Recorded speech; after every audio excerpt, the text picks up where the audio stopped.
مانے عمل کریں گے انشاءاللہ. تو پہلی بات پر آ جاؤ, آج سے مانگیں گے. کس سے مانگیں گے انشاءاللہ؟ جس کا ڈر ہمارے دلوں میں ہوگا انشاءاللہ. اللہ کا ڈر آ جائے. اللہ کہتا ہے اے میرا بندہ میں تیری مدد کرنے پہ آ جاؤں, کسی میں طاقت نہیں تیرے اوپر آنکھ اٹھا کر دیکھتی ہے. اللہ کہتا ہے میرا بندہ میں تجھے ذلیل کرنے پر آ جاؤں, کسی میں طاقت نہیں تجھ کو عزت دے کر بتا دے.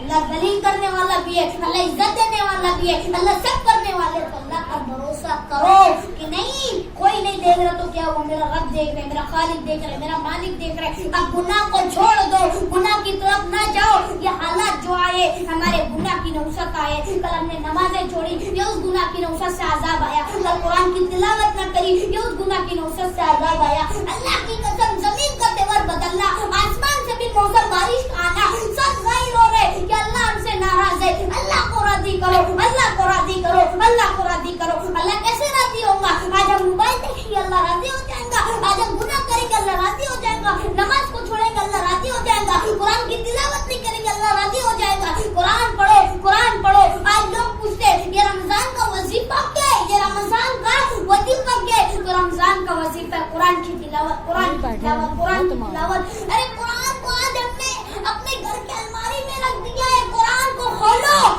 شاید اس کی ایک رکو ہمارے لیے مغفرت کے لیے کھڑی ہو جائے, اور قرآن کل ہمارے لیے حق میں گواہی دے.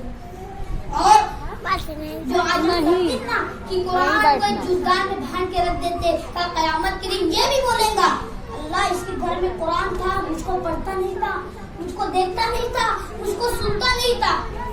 اس لیے ہمارے نبی نے فرمایا کہ علم کا حاصل کرنا ہر مردوں, ہر بچے, ہر عورتوں, ہر بچیوں پر فرض ہے.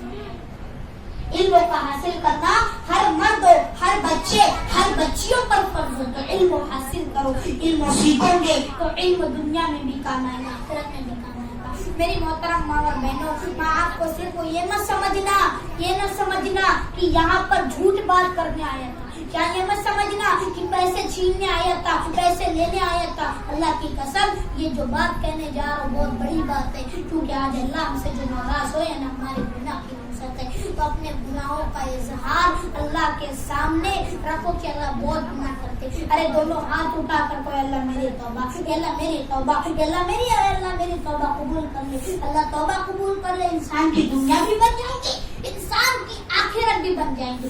انسان سوچتا ہے کہ ایسا عمل کرنے لگوں. السلام علیکم ورحمۃ اللہ وبرکاتہ. علم اسلامی چینل میں آپ کا اہلا و سہلا مرحبا.